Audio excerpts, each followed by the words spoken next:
Amém, Jesus. Glória a Deus. Senhor, o Senhor seja louvado, glorificado nas nossas vidas. Meus irmãos, é um privilégio estar aqui mais um dia.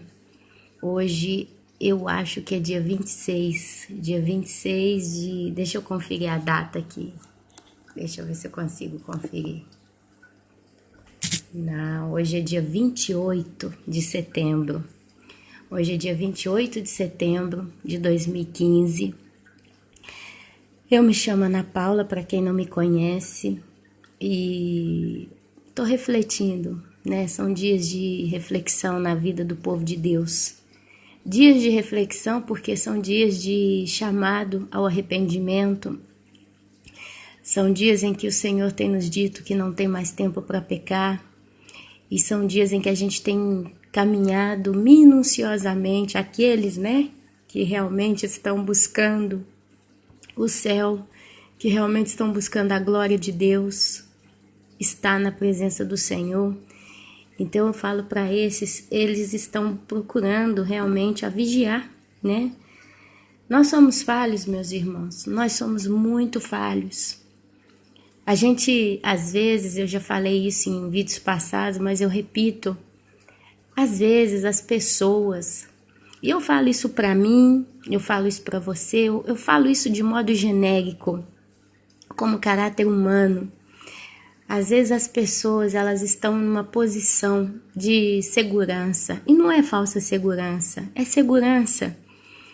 Elas estão vivendo uma vida aparentemente tranquila, elas estão aparentemente de bem com todo mundo e elas pensam, bom, não tô brigado com ninguém, não tenho dívida com ninguém, não tô amarrado em nada, não tem nenhum objeto na minha casa emprestado que eu não devolvo porque eu tô com vergonha, não tô tendo nenhum pecado sexual, não tô tendo nenhum tipo de coisa, né, que me embaralha, me embaraça a vida.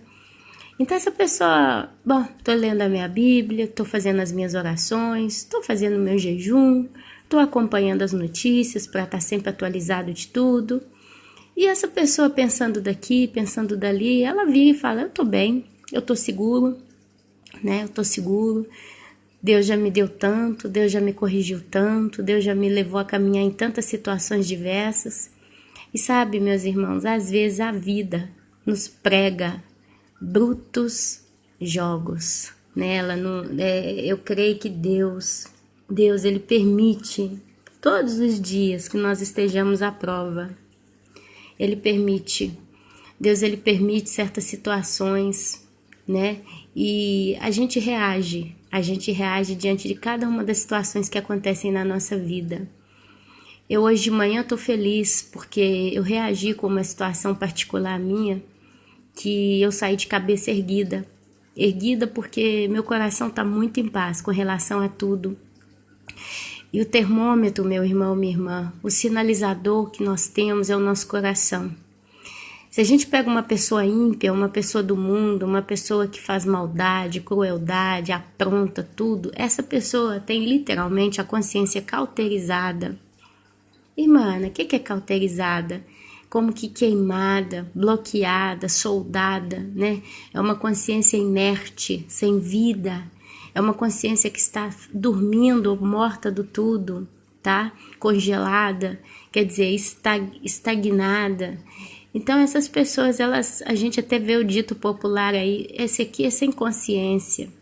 Porque existem tantas e tantas e tantas pessoas literalmente sem consciência no mundo. Pessoas que fazem coisas e não têm noção do mal que elas fazem. Então, elas estão em paz, elas estão bem, elas estão felizes na carne, né? Essas pessoas, elas não têm noção, elas vivem com a alma satisfeita, cheia de adrenalina, cheia de emoções carnais. Então, a gente tem que tomar cuidado, porque existe uma linha muito sutil, tá? Desse negócio de falar do vazio no peito, no coração. Quando eu virei crente, vamos dizer nesse tipo de termo, né? Quando eu me converti, quando eu virei evangélica, nós estamos falando aí de uns 12 anos atrás ou até mais.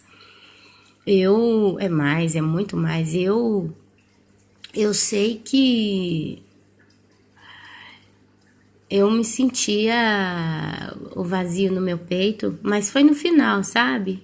Foi no último ano, último segundo ano, 2 anos antes de eu me converter, eu senti aquele vazio no peito. Mas aquilo ali foi revelado por Deus para mim nos últimos meses, em que eu perambulava buscando a Deus de um lado para o outro. Ali eu percebi o meu vazio no peito, foi quando eu olhei para a minha vida e eu vi a minha incapacidade de fazer qualquer coisa, porque eu não conseguia fazer nada. Eu não tinha sucesso com o trabalho, eu não tinha sucesso com o estudo, eu tinha parado de estudar, eu não tinha sucesso com nada, com pessoas, minha vida, nada que eu fazia dava certo. E Deus, ele literalmente permitiu esse fracasso. Deus, ele secou as minhas reservas para eu perceber o vazio que eu estava com ele. Mas o vazio, meus irmãos, a primeiro momento, era pela falta de sucesso. Porque hoje, com alguns anos de convertido, uma certa maturidade pessoal com a minha própria vida, sabe? Analisando a minha vida com uma condição de uma reflexão geral, eu posso dizer para os irmãos tranquilamente, se Deus tivesse permitido a Ana Paula ter sucesso profissional, ter sucesso com as pessoas, quer dizer, ter uma vida boa, né, do jeito que eu queria, ter alcançado tudo que eu gostaria, eu não ia sentir esse vazio, não. Eu ia estar muito feliz. A minha cabeça ia estar completamente concentrada no mundo, na carne. Eu ia me apaixonar por alguém, eu ia viver uma paixão, aquilo ali já me preencheria 90%. Depois eu iria estar trabalhando, o dinheiro ia estar entrando, eu não ia saber o que é uma dificuldade, eu não ia saber o que é aperto. Eu ia poder gastar dinheiro comigo, com a minha vaidade, cabeleireiro, roupa, perfume, passeio, cinema, teatro, restaurantes. Eu ia estar muito ocupada, eu ia estar com a minha vida muito cheia de afazeres. Eu tô falando de mim, sabe? E eu ia prosperar como muitos prosperam. Então eu não ia sentir esse vazio que se diz, sabe? Mas Deus, ele permitiu que nada desse certo para mim. E ali eu percebi o vazio dessas coisas e eu comecei a ficar com medo, eu comecei a ficar angustiada com essa situação, eu comecei a ver realmente que eu era nessa vida? Nada, ninguém, não tinha nada, não dava certo. E ali eu comecei a pedir ajuda espiritual a primeiro momento.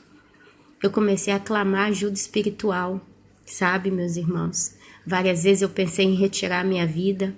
Porque quando você está fracassado, e se você é uma pessoa que não é preguiçosa, se você não é uma pessoa de caráter acomodado, que tá bom, porque eu vejo gente assim, eu vejo gente que para eles basta ter sol e ter lua, estão bem. Se tá chovendo, tá melhor ainda, entro para dentro da cabana e vou tirar um cochilo.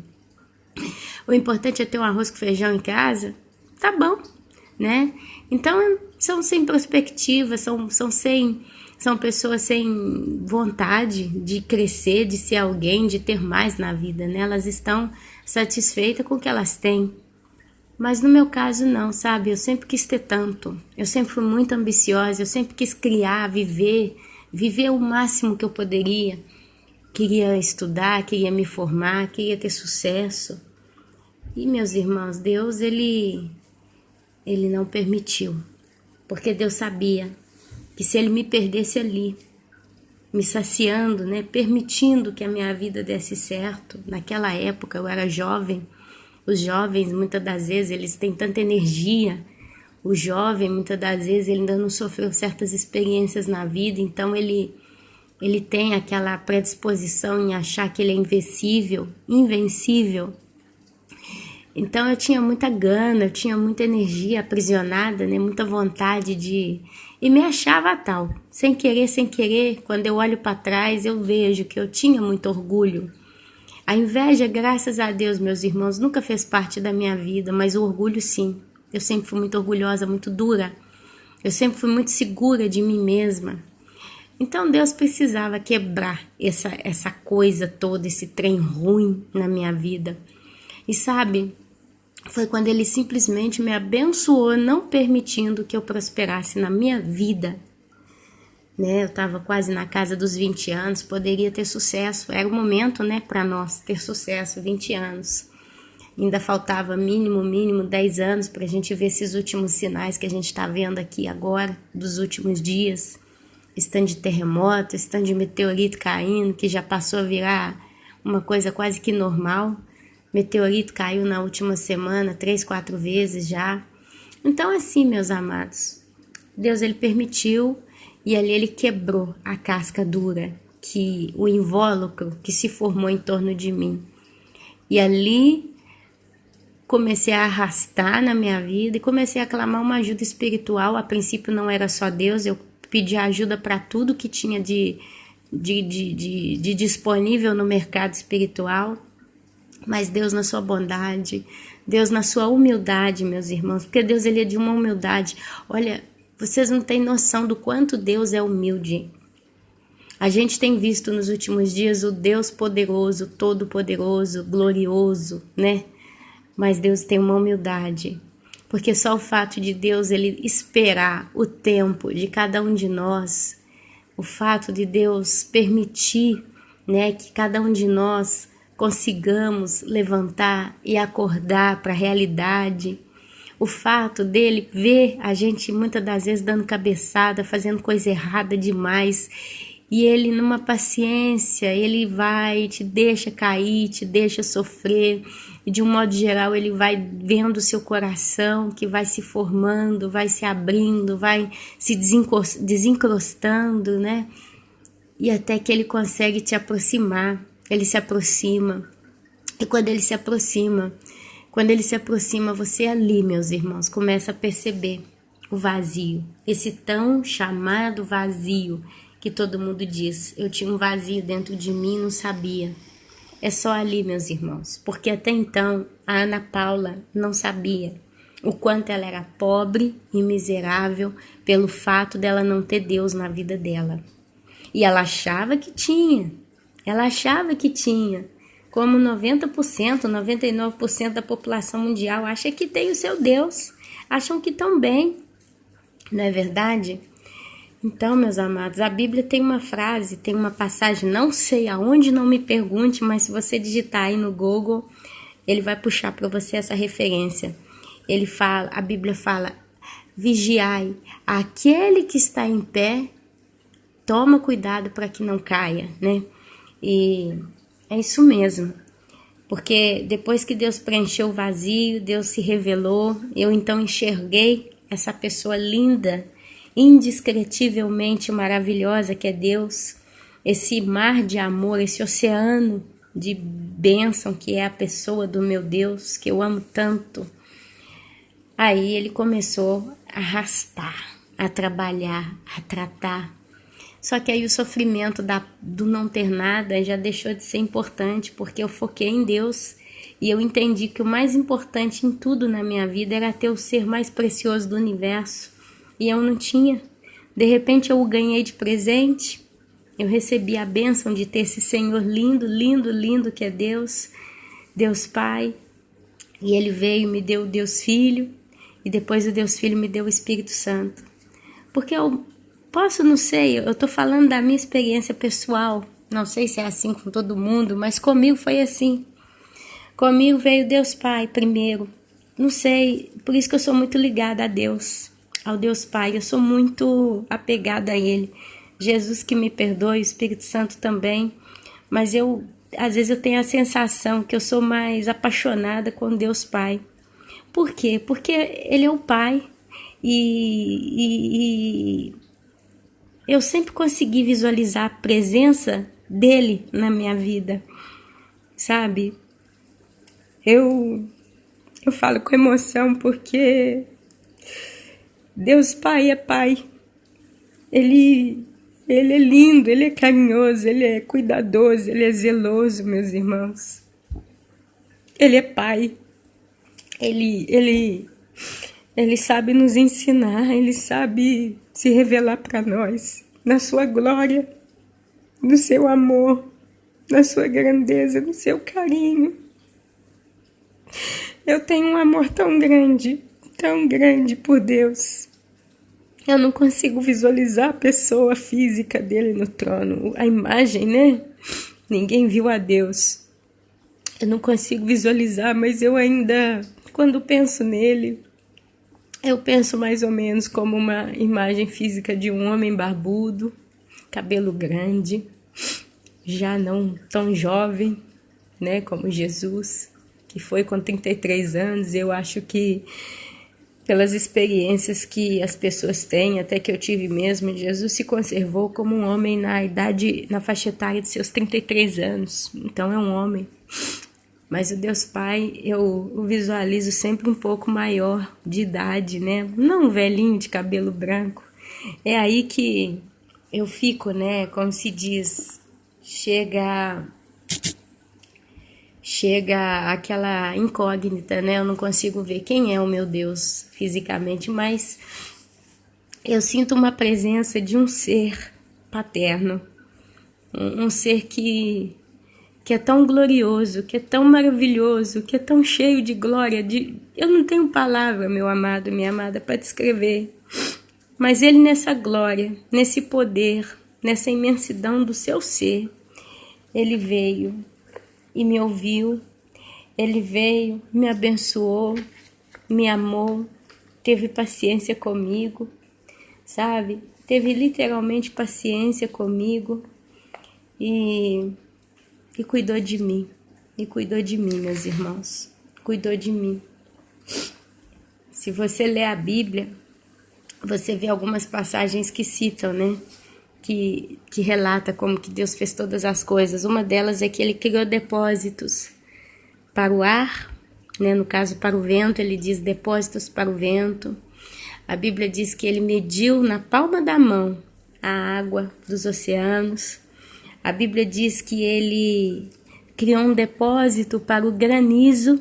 Inclusive tem um depósito para o granizo e um depósito de fogo, de tipo larva incandescente, né, reservado para o dia da sua ira.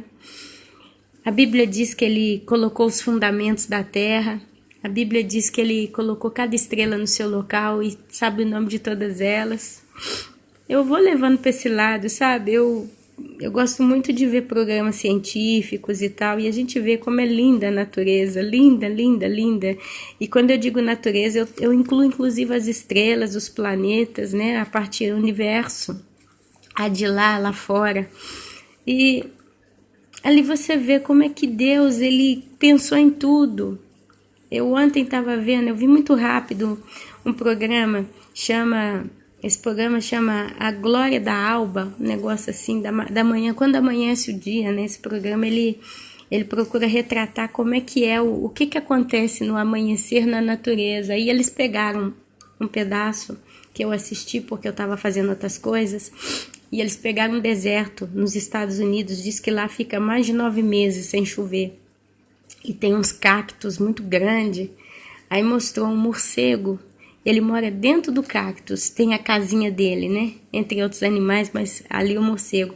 Aí mostrou, quando escurece, quando anoitece, né? Na madrugada já, as flores daquele cacto se abrem.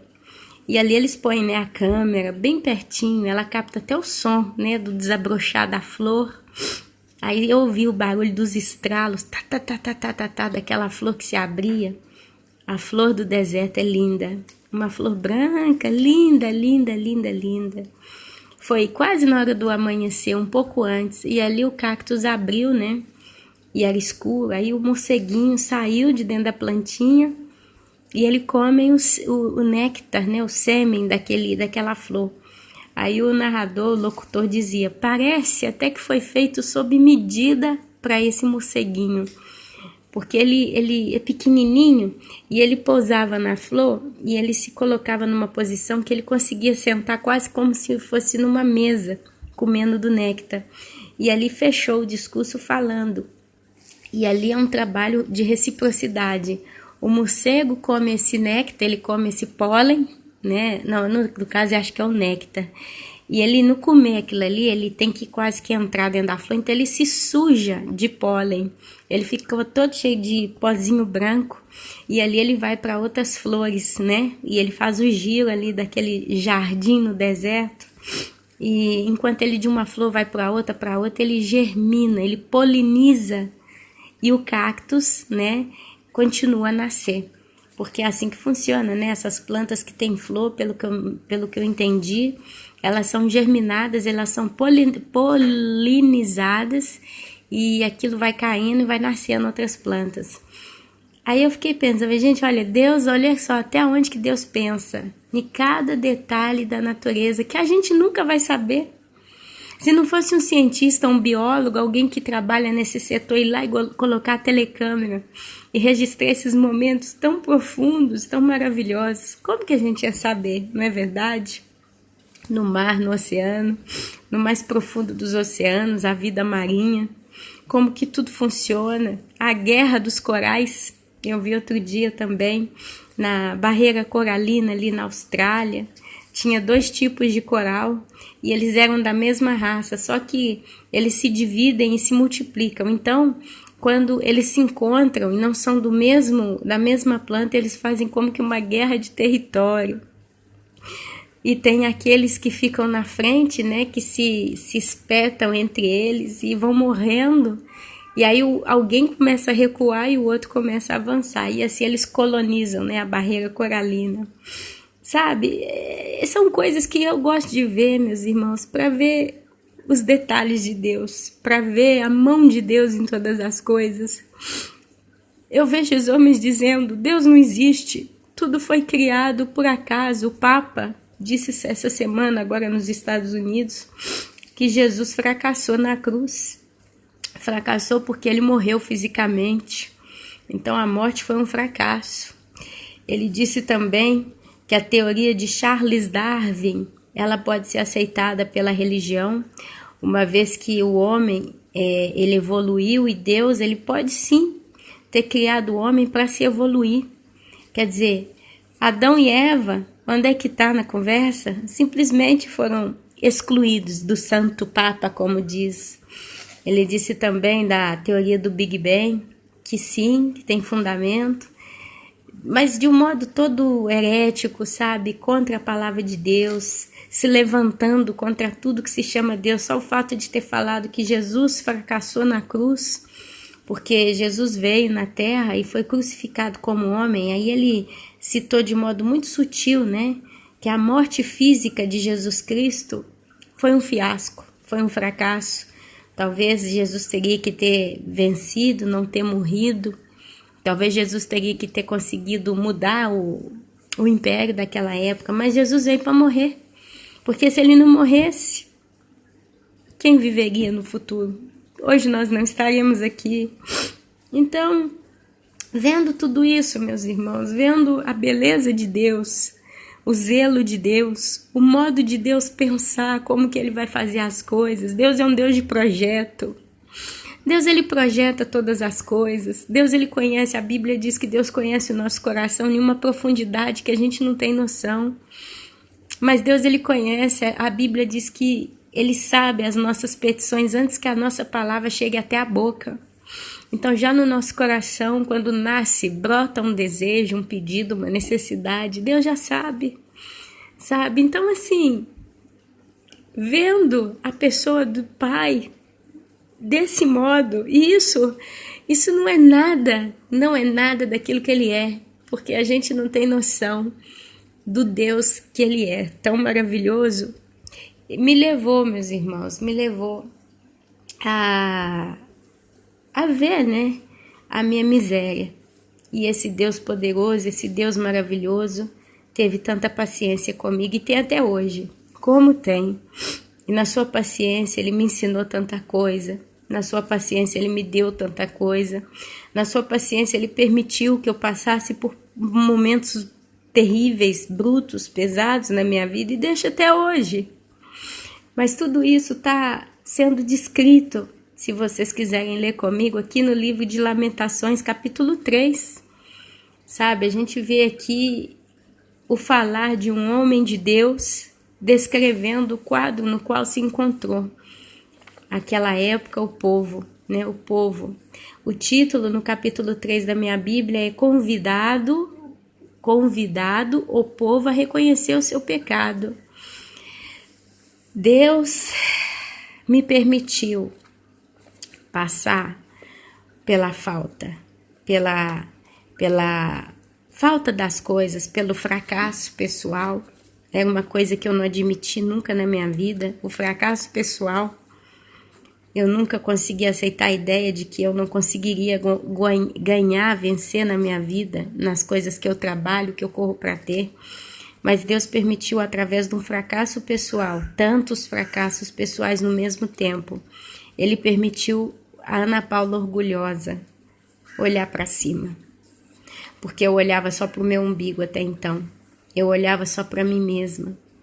Eu me sentia correta demais, eu me sentia perfeita demais, eu me sentia digna demais de tudo, de ter as coisas, merecedora de uma vida feliz. Eu me sentia igual a todas as pessoas de alto escalão, me comparava a alguém já nobre por ter sido nascida assim. Não que eu nasci num berço de ouro, mas eu tinha sangue azul por natureza, porque eu fui escolhida pela vida, por causa da minha mentalidade, por causa das minhas aspirações e da minha facilidade em aprender.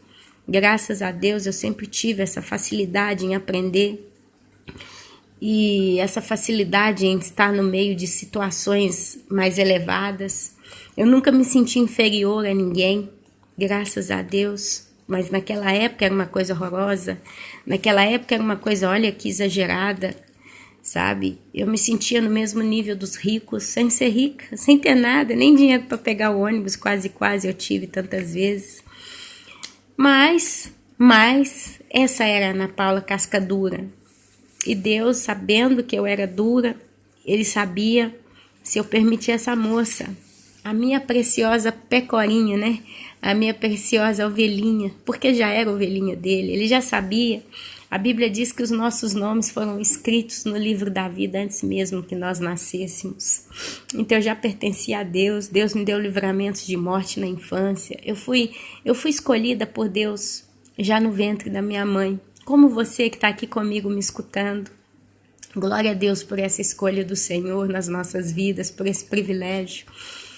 Então Deus, Ele falava, se eu der um pouquinho de capim para minha ovelhinha Ana, agora, ela vai crescer, ela vai ficar dura, ela não vai me ouvir, porque ela já não me vê.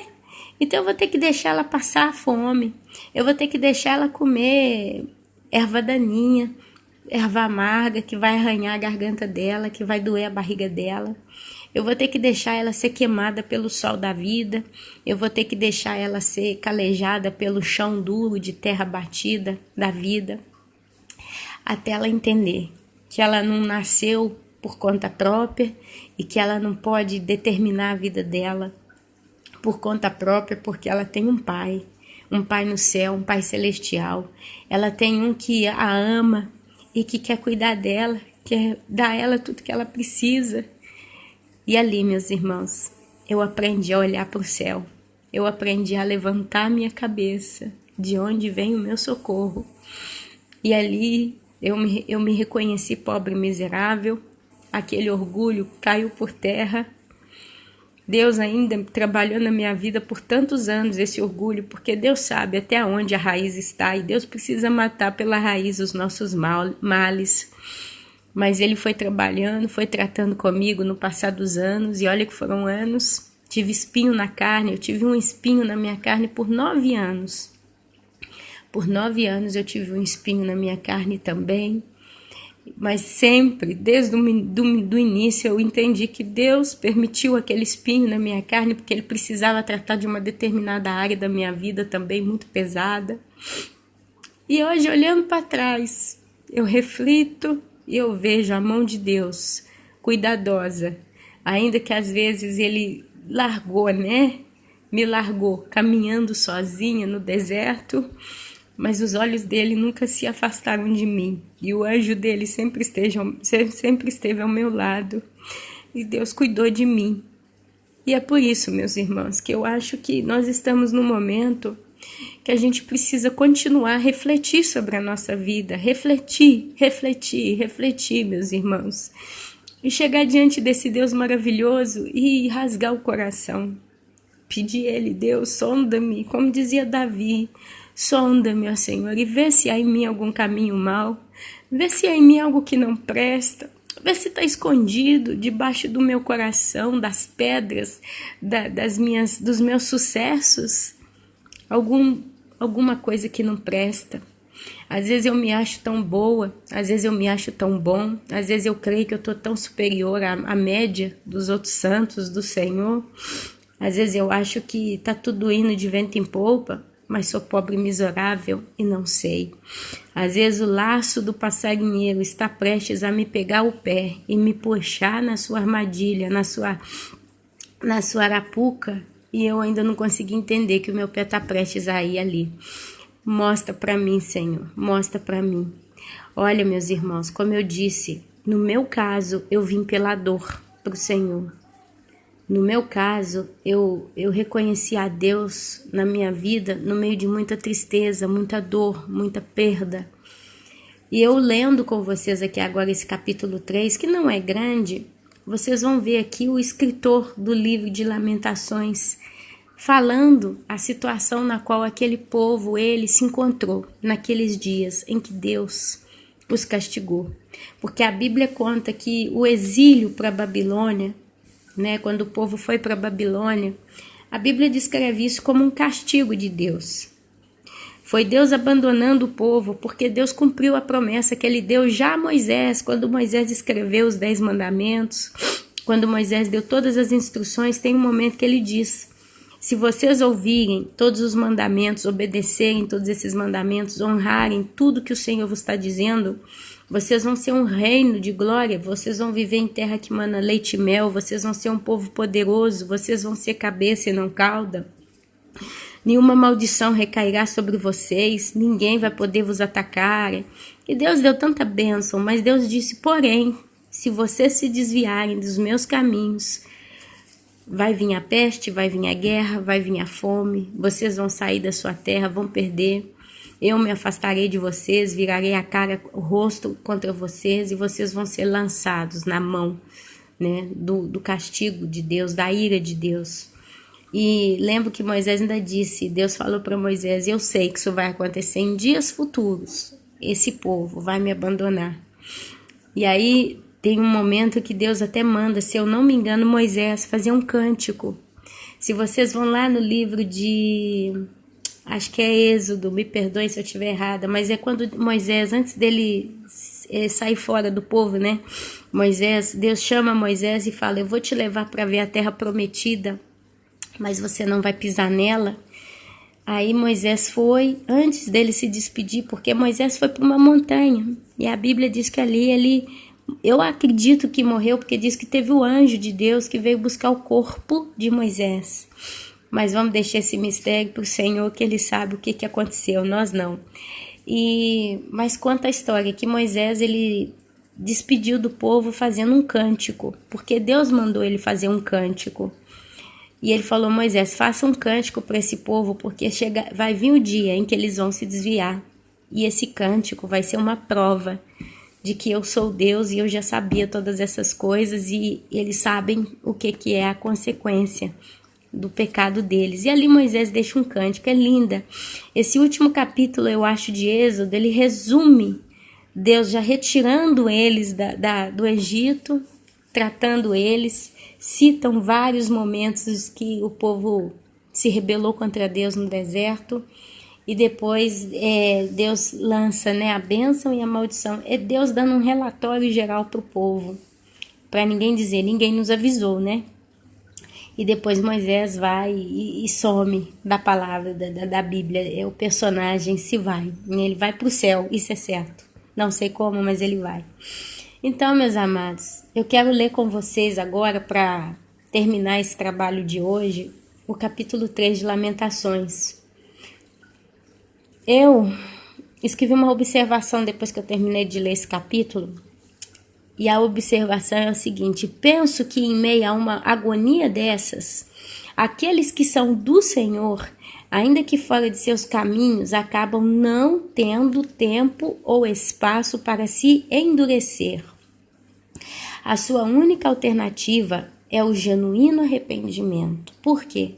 Porque a gente começa a ler aqui, olha, Eu sou um homem que viu a aflição. Isso aqui é o escritor, né, desse capítulo. Ele escreve exatamente essa frase. Eu sou o homem que viu a aflição. Então ele está escrevendo em primeira pessoa, naquele que viu. Quer dizer, o escritor viveu essa agonia toda. Não está dizendo quem é que escreveu. A Bíblia acha que é Jeremias, mas não pode afirmar. Mas aqui, por exemplo, o livro de Salmos, a gente vai ver, tem Salmos de Davi, mas tem também de Salomão, tem Salmo de outras pessoas, cântico de outras pessoas ali incluídas. Por isso que fala Salmo de Davi, Salmo de Davi. Quando não é Davi que escreveu o Salmo, tem o personagem ou a pessoa que escreveu aquele cântico. Então pode ser que o livro de Lamentações não tenha sido escrito somente por uma pessoa. Estou falando isso aqui pela lógica, mas posso estar errada. Não sou uma grande estudante de teologia para falar tudo isso. Mas aqui, como uma pessoa que lê a Bíblia com coração, como a gente já conversa sempre, é o que eu penso, tá? Se alguém souber, pode deixar nos comentários do vídeo depois. Mas olha, é o personagem que escreve. Eu sou o homem que viu a aflição pela vara do furor de Deus.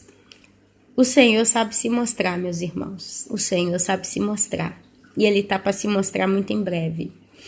Ele me levou e me fez andar em trevas e não na luz. Deveras, Ele volveu contra a minha mão. Volveu significa voltou. É como se Deus tivesse lançado a sua mão de justiça, a sua mão de ira, a sua mão de furor, a sua mão de juízo contra essa pessoa, mas no caso contra todo aquele povo, né? Então ele voltou, ou ele se direcionou a mão a mim, de contínuo todo dia. É como se Deus tivesse pegado um cinto para pegar uma criança e todo dia batia nela com cinto, surra todo dia. Fez envelhecer a minha carne e a minha pele. Quando uma pessoa sofre muito, fatiga muito, quando ela, né, é exposta a intempéries demais, ela envelhece. Ela envelhece. E aqui ele fala, né? Ele fez envelhecer a minha carne e a minha pele. Despedaçou os meus ossos. Porque a vida para aquele personagem, para aquele povo, meus irmãos, virou um fardo. Edificou contra mim e me cercou de veneno e de dor. Deus ele não constrói, Deus ele edifica.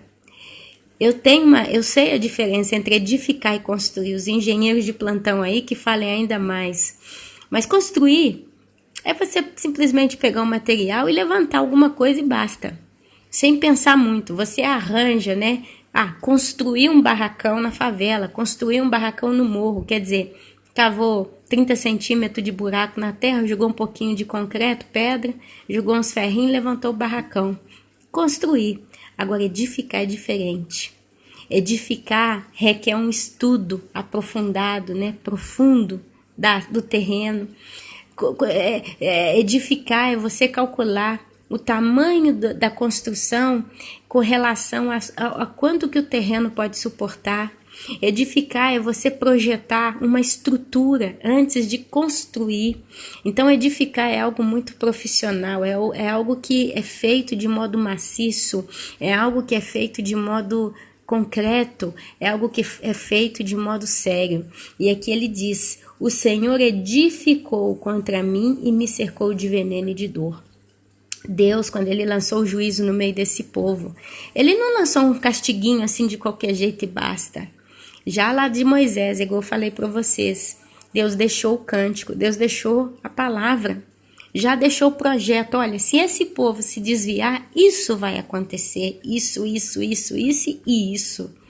Então era tudo já ornamentado, orquestrado por Deus. Fez-me habitar em lugares tenebrosos. Olha, meus irmãos, quando eu era jovem, antes de ter Deus na minha vida, minha paixão, e eu falo de coração, a minha paixão era ver filme de terror. Aliás, agradeço a Deus que Ele tirou isso do meu coração há muitos anos, porque os filmes de terror de hoje em dia, eles estão mais lançando maldição e aprisionando as pessoas do que simplesmente divertindo elas na adrenalina do medo. São realmente terríveis. Pelas propagandas a gente já percebe o nível demoníaco desses filmes, né? Mas A palavra tenebroso é uma coisa horrorosa. A palavra tenebroso, ela é recheada de medo, de pavor e de pânico. A palavra tenebroso, ela vem de trevas e é escuridão. E na escuridão uma pessoa não vê nada. E normalmente um lugar de treva é um lugar que não tem vida, mas só tem morte, porque não tem a luz. Se você, por exemplo, entra numa floresta muito escura, muito fechada, quase trevas, né? O sol nunca bate no chão. Então você vai ver um lugar úmido, cheio de certos insetos mais asquerosos, né? Agora imagina tudo escuro. Então, quando Deus fez habitar em lugares tenebrosos, Deus ele levou aquele personagem, aquele povo, para uma situação de perigo constante. Terrível aflição que não acaba. Como os que estão mortos para sempre. Ele comparou a vida dele naquele momento como aqueles que estavam mortos para sempre. E toda vez que você vê na Bíblia mortos para sempre, você vê inferno, você vê Hades, você vê local onde tem choro e ranger de dentes. O inferno é escuro, é abismo, é treva. Não pense você que o fogo do inferno ilumina e quem está ali dentro vê tudo, porque está tudo cheio de fogo verde, fogo amarelinho, né? Então tem aquela luzinha jalinha, amarelinha, que você olha e você vê tudo. Não, o inferno é escuro. O inferno, quem está lá dentro não consegue ver um palmo adiante da sua mão, provavelmente. E aquilo que ele consegue ver ali, ele vê treva, ele vê coisas horrorosas que nem olhos viram, nem ouvidos ouviram, nem jamais chegou ao nosso coração. O inferno é tão terrível que a Bíblia o descreve como um lugar de choro e ranger de dentes. Quando alguém range os dentes por causa de uma dor, é porque a dor é tão terrível que essa pessoa já não tem mais nada a fazer do que ranger os dentes. Faz força para continuar suportando, vivendo aquela agonia, aquela aflição que não acaba mais. Então, mortos para sempre. Ele estava ali, debaixo da ira de Deus. A Bíblia diz lá em Apocalipse, quando vão ser tocadas, deixa eu só ter certeza aqui, se eu não me engano, eu não posso perder não. Quando Deus, ele tocar as trombetas, é sim, tá lá no capítulo 10 em diante. É sim, sim, são as trombetas, são acho que são 7 trombetas que vão ser tocadas. E essas trombetas, a última delas, elas vão liberar Deus, o reino, né? O 7º anjo tocou a trombeta e houve no céu grandes vozes dizendo: o reino do mundo se tornou do nosso Senhor e do seu Cristo, e ele reinará pelos séculos dos séculos. Está lá em Apocalipse capítulo 11, versículo 15. Quando a 7ª trombeta for ser tocada, Satanás ele vai perder o reino e ele vai ser passado para Deus, porque a Bíblia diz que o príncipe deste mundo, governa esse mundo, é Satanás, a ponto que ele tentou a Jesus no deserto, dizendo: se você se prostrar diante de mim, eu te darei todos os reinos da terra. Então, meus amados, vai ter uma diferença, né? Então aqui, cercou-me de um muro e já não posso sair. Agravou-me com grilhões de bronze, porque o bronze ele tem uma qualidade superior à do ferro, justo? O bronze, para vocês terem uma ideia, ele não enferruja. Tanto que os canos, né, para essas casas que tem água quente e água fria e passa gás também, igual aqui a gente que mora na Europa, pelo menos na Itália, eu tenho canalização de gás na casa, assim, e tem uma canalização de água quente, porque sai de uma espécie de estufa, ali a água quente é criada, gerada, e ela vai, né, para os tubos da casa. É tudo de bronze ou cobre, não sei. Eu sei que é um material que não enferruja, custa caro, né? Então ele agravou-me com grilhões de bronze, quer dizer, é um material que não deteriora. Então ele estava tão preso, tão debaixo da ira de Deus, ele estava numa situação tão pesada, indescritivelmente, que ele começa a descrever aqui o sofrimento dele e a potência da mão de Deus em manter a pessoa debaixo do seu juízo. Cercou-me de um muro e já não posso sair. Agravou-me com grilhões de bronze. Além dele ter feito um muro, ele colocou com grilhões. Grilhões é como algemas, né? Ainda quando clamo e grito, ele não admite a minha oração. Não admite a minha oração. Imagina a angústia desse personagem. Fechou os meus caminhos com pedras lavradas. Tem uma cidade aqui, aliás, na Itália, tem uma região, uma zona, seria um estado, como um estado brasileiro, tipo Minas Gerais, Rio, São Paulo. Tem um estado aqui fala região, se chama Puglia. A região da Puglia é uma região que tem umas construções completamente diversas de todo o resto da Itália. Eu esqueci o nome da construção, mas eles são... É tipo um funil. As casinhas são tipo um funil e elas são todas construídas em pedra. E não tem cimento, não tem argamassa, não tem nada que ligue, é só pedra, tá? E é um funil, eu esqueci o nome, me voou a memória. Eu tive lá esses dias, me voou a memória. Mas eles têm os especialistas em pedra, né? A região tem muita pedra bonita demais, é tipo um calcário. E eles lavram a pedra e eles vão construindo, tá? Essas coisas, essas construções sem cimento, sem nada. Quando chove, para vocês terem uma ideia, não penetra água. Não entra água, não entra frio, porque é uma zona que tem neve, que é fria, e não entra neve, não entra frio, não entra nada, escorre. Então, pedras lavradas. Aquela pessoa que é especialista em lavrar a pedra, quer dizer, ela corta a pedra, ela lapida a pedra de tal modo, ela consegue pegar uma pedra com outra, encastrar de tal modo que fica selado. É como as pirâmides, né, do Egito, não tem cimento, é só uma pedra em cima da outra, pedras gigantes, e vocês veem que aquelas construções, elas não perecem, tá? Antigamente se usava muito esse tipo de construção, né, à base de pedras. Então Deus, ele fechou os caminhos com pedras lavradas, quer dizer, quase que impossível de retirar, de destruir, e fez tortuosas as minhas veredas. Quando eu ouço a palavra vereda na Bíblia, eu lembro sempre de algo que flui, de um caminho limpo, de um caminho livre, veredas, né, que vão com vento. Mas aqui ele fala que ele fez tortuoso as suas veredas, quer dizer, no caminho desse personagem, no caminho desse povo, debaixo dessa ira, aonde quer que eles fossem, eles estavam completamente em trevas, em angústia, em aflição, uma angústia que não acaba. Meus irmãos, continua dizendo, fez-se-me como um urso à espreita, um leão de emboscada.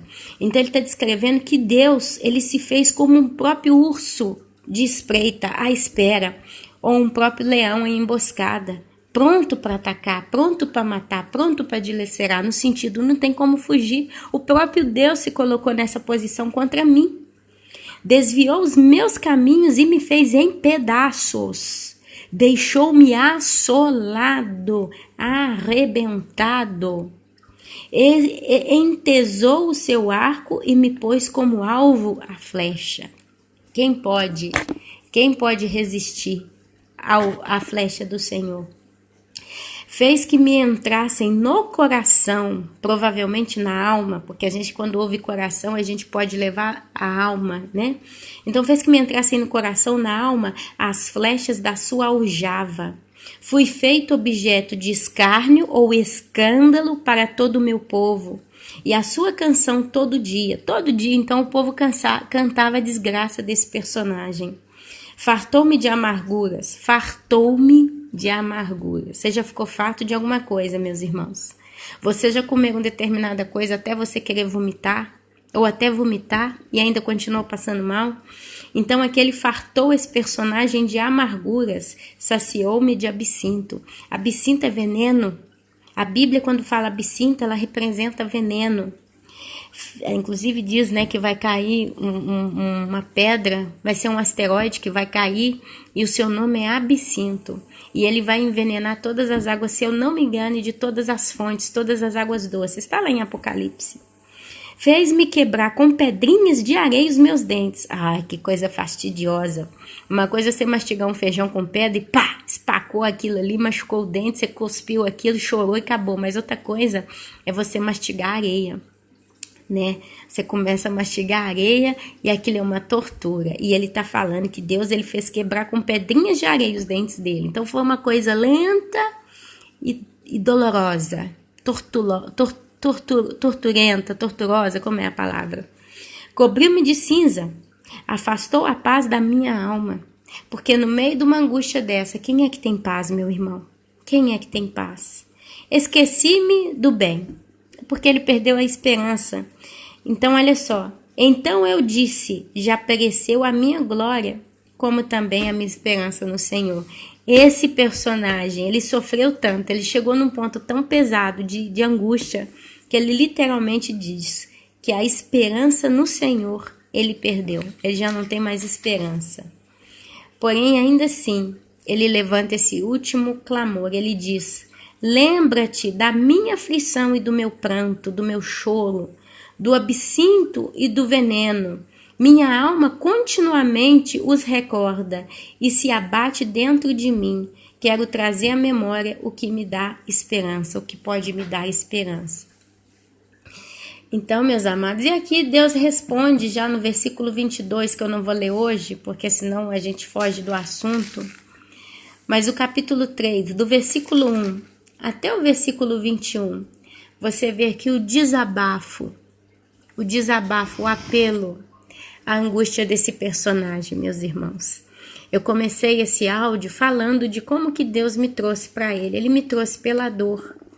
Mas eu comecei esse áudio também, glória a Deus por isso, a gente vê a presença de Deus nessas palavras, pela harmonia de todas, como agora se fecha o assunto. Eu comecei esse discurso aqui hoje com os irmãos falando que nós estamos vivendo um tempo de reflexão.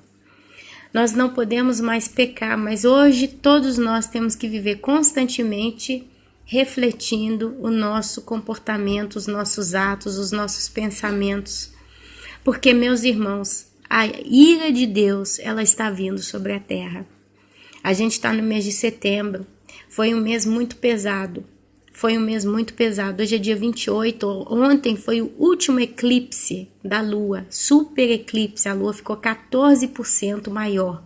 E esse eclipse, como foi ontem, ele só vai voltar a se repetir daqui a 33 anos. Justamente a idade de Cristo. Curioso, né?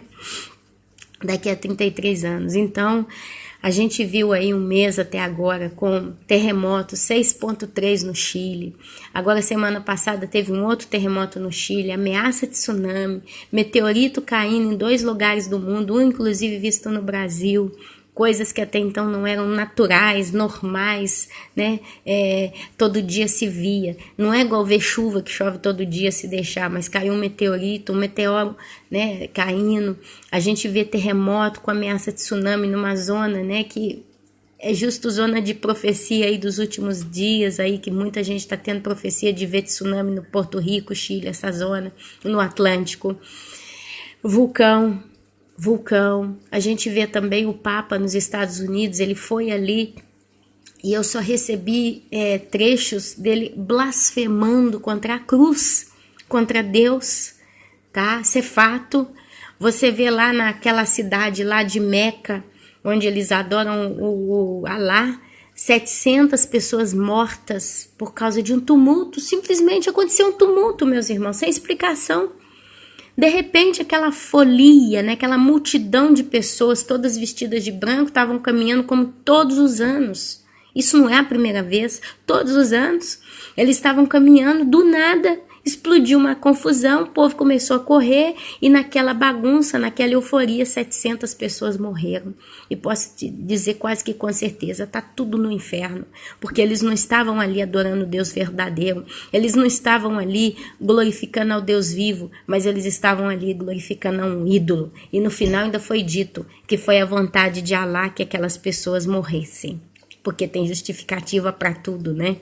E ainda assim, dias ainda mais seguidos, agora em Londres, teve uma mesquita muçulmana maior da Europa, pelo que eu vi na reportagem, cabe 10 mil pessoas dentro dessa mesquita muçulmana, se incendiou, pegou fogo. E a parte do templo onde os fiéis adoravam, toda foi destruída. Então a gente tem visto esses eventos e outros, vocês que estão aqui me escutando, tudo no mês de setembro, tá? Não adianta falar, meus irmãos, que Deus não fez nada no mês de setembro. Não adianta dizer que o mês de setembro passou em branco. Eu moro na Itália, na Europa, no sul, eu tô vendo os imigrantes chegando aqui igual formiga.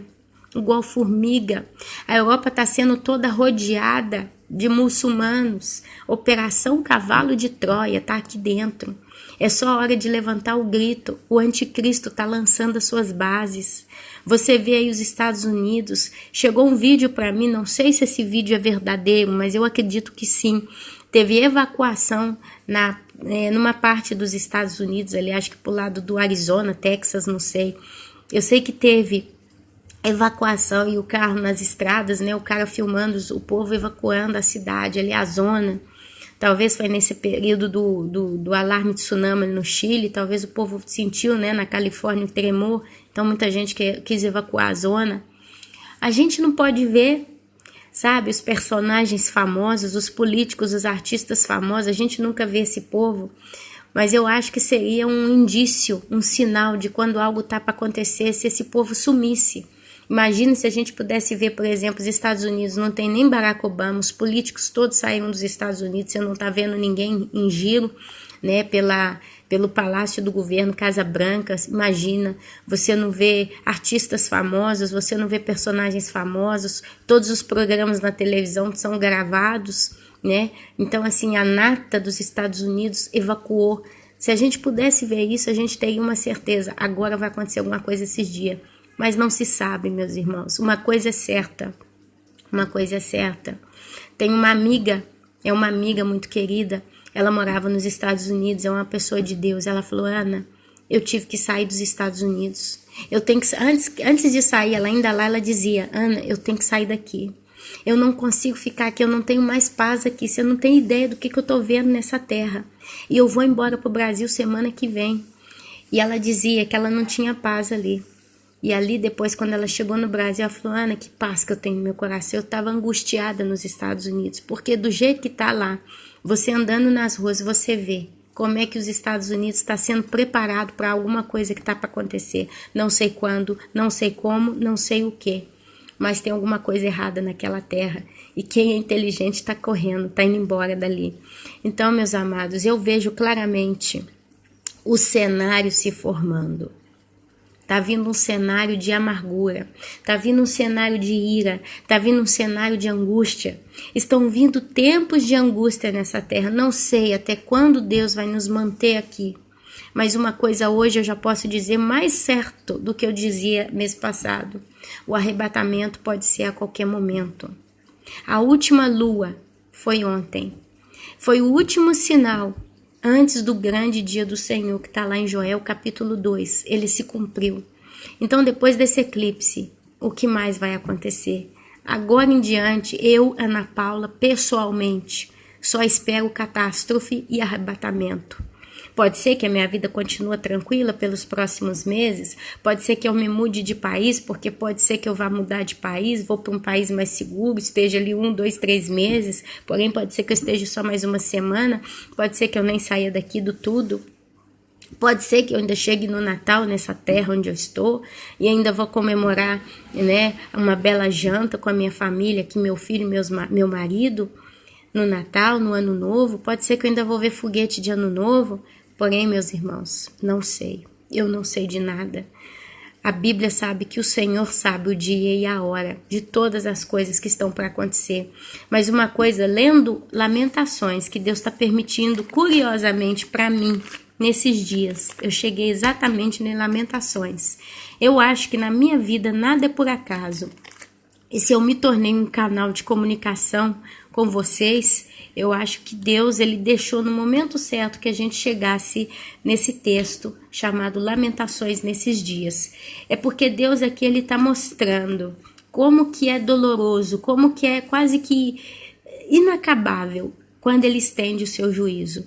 Deus ainda não levantou a sua mão pesada sobre os Estados Unidos, sobre o mundo de modo geral, mas uma coisa eu tenho certeza: quando ele descer a mão, vai parecer que não tem fim. Pelo que a gente lê aqui em Lamentações, vai parecer que não tem fim. A angústia dos dias que estão vindo, eles quando começarem, vai parecer que não tem fim. A gente aqui agora está tudo ansioso. Eu vejo muita gente ansiosa. Quando vai voltar Jesus? Quando Deus vai deixar, vai cair um meteoro finalmente? Vai vir uma tsunami? Vai não sei o que, vai não sei o que. Mas quando vier, vai ser uma angústia para quem estiver debaixo dessa zona onde vai ser cometido, né, de onde vai ocorrer vai começar a ocorrer essa ira a nível continental. Vai ser uma angústia sem fim para quem estiver ali, meus irmãos. Então eu creio que Deus, ele sabe o tempo dele. Pode ser agora, daqui a 5 minutos, como pode ser ainda mês que vem, pode ser ainda próximo ano, não se sabe, meus irmãos. Mas seja lá o que for, o título do capítulo meu é Convidado o povo a reconhecer o seu pecado.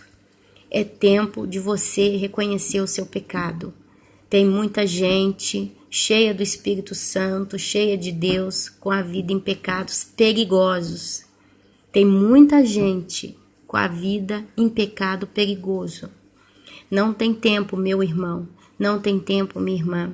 Se você é orgulhoso, se você está vivendo pecados sexuais, se você está vivendo cobiça, se você está magoado ou está brigado com alguém, se você está devendo alguém e pode pagar e está enrolando, se você está em situações desonestas, com documentos desonestos para tocar uma atividade desonesta, qualquer coisa, meu irmão, qualquer mentira, talvez você está mentindo para o governo, está mentindo para alguém, talvez você está ocultando situações que você poderia agir em favor de alguém, porque às vezes alguém que você conhece está vivendo uma grande injustiça na sua vida, e você pode liberar essa pessoa intervenindo, agindo, mas você está com medo de agir para você sofrer danos.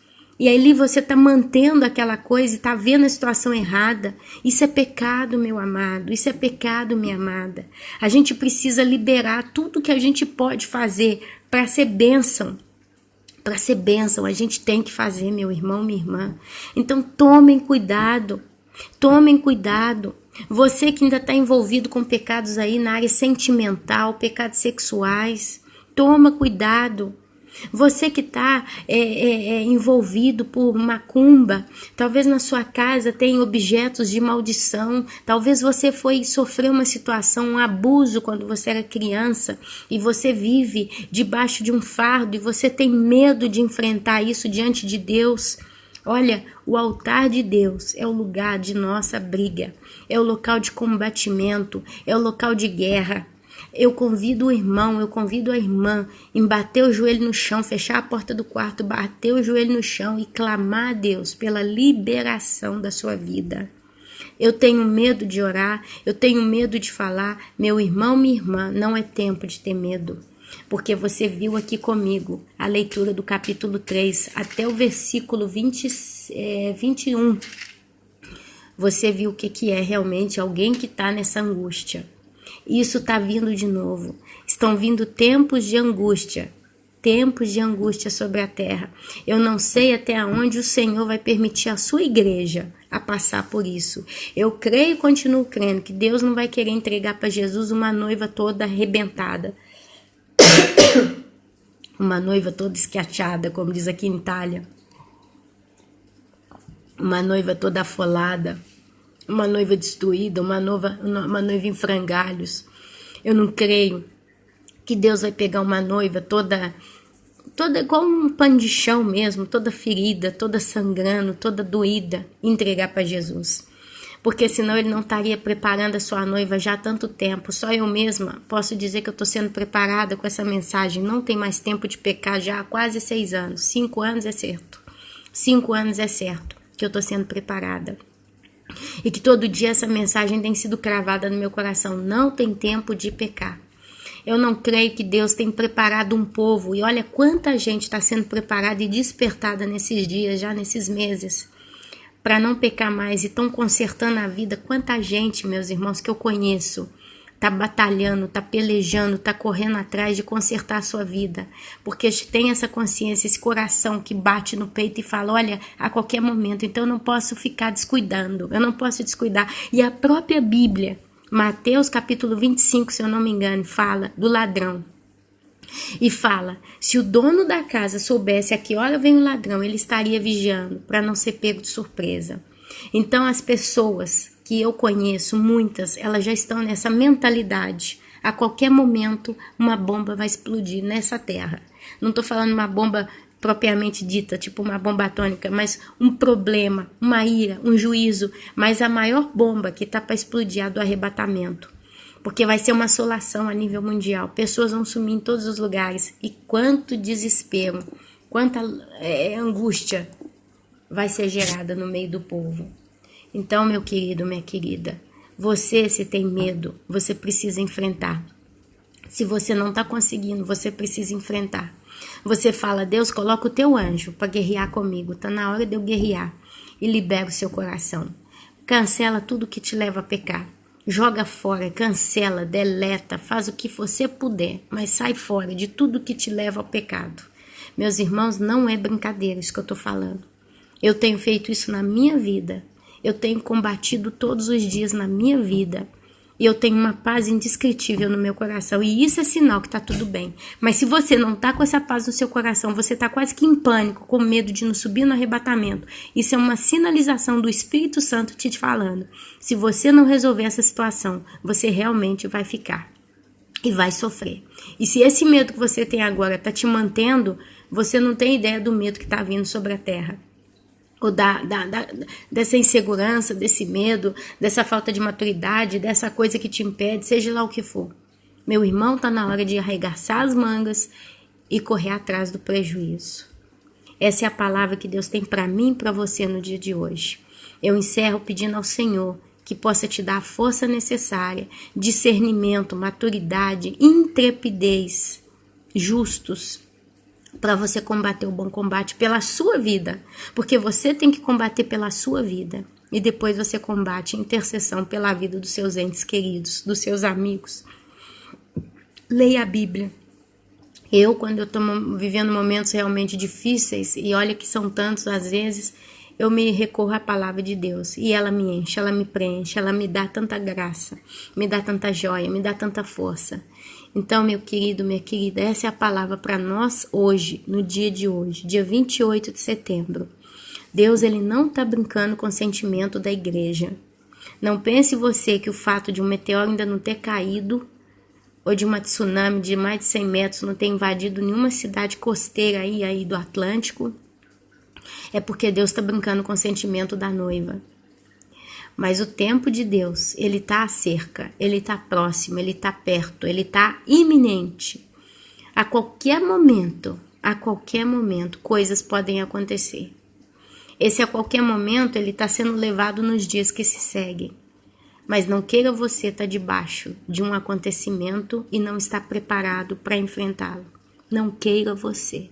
Você ouviu as palavras desse escritor aqui, do capítulo 3 de Lamentações. Não queiramos passar na pele o que essa pessoa passou. Amém, meus irmãos? E assim eu encerro essa palavra, eu os deixo a santa paz do Senhor. Peço a Deus que os abençoe realmente com força, capacidade, maturidade, intrepidez para acertar as contas. Escreve num papel. Eu gosto muito de escrever tudo que eu faço para não me perder. Escreve num papel. Escreve tudo, escreve a sua vida no papel, escreve a sua atual condição no papel e começa a botar um V na frente de tudo aquilo que você conseguir cumprir. Corre atrás do prejuízo, você ainda tem o dia de hoje, porque hoje é o presente, é o tempo que nós temos, é o presente. Você tem o tempo de agora para agir. Não deixe para amanhã o que você deve fazer hoje. Amém, meus amados? Que o Senhor abençoe a todos, realmente, em nome de Jesus, maravilhoso. Jesus, ele está com você. Jesus, ele é por você. Vocês não têm ideia do como que Jesus está torcendo pelo seu sucesso, pela sua vitória nos seus problemas. Jesus, ele tem um coração em expectativa. Jesus, ele está vibrando de expectativa, de alegria pela sua vitória. Porque Jesus diz, nós vamos caminhar uma eternidade inteira juntos. E eu tenho tanto para te dar, eu tenho tanto para te ensinar, eu tenho tanto para te abençoar. Mas mais um pouquinho, você precisa ser corajoso e valente. Oh, glória! E o Espírito Santo está pronto no seu coração. Ele está só esperando você dar entrada à tua oração, para ele entrar intercedendo por você com gemidos inexprimíveis, porque é aí que tem a cura, é aí que tem a libertação, é aí que tem o agir de Deus na sua vida. O Espírito Santo está te esperando, meu irmão. Não deixa ele esperar, deixa ele agir na sua vida agora. É urgente, é sério. Amém, meu querido, minha querida. Eu amo muito a cada um de vocês. E o meu maior desejo é a vitória espiritual na vida de cada um de vocês. O meu sonho, o sonho que Deus me deu nesses últimos dias, meses, é poder abraçar cada um dos irmãos que eu não conheço e não vou conhecer nessa terra, mas lá na glória, Deus vai poder falar, olha, esse aqui, de algum modo conheceu você, teve contato com você através de um dos áudios. E não foi por sua causa, Ana, mas eu tô te apresentando porque você tem que entender que esse aqui é mais uma ovelha preciosa que eu trabalhei nessa terra e de algum modo passou pela sua vida. E ali eu vou poder te abraçar, vou poder fazer festa com você e nós vamos poder falar, olha, nós estamos só começando uma vida eterna juntos. Amém, meus queridos. Orem pela minha vida para que eu também consiga enfrentar os leões de cada dia, enfrentar a mim mesma nas minhas dificuldades, nas minhas durezas, porque todos nós somos, todos nós. Não adianta a gente falar, eu tô bem, eu sou bem, eu sei o que eu sou, eu sei o que eu tenho, Não é verdade. Vamos deixar cair essa escama dos nossos olhos. Vamos abrir o coração para o nosso Deus, porque o nosso coração já não é mais de pedra.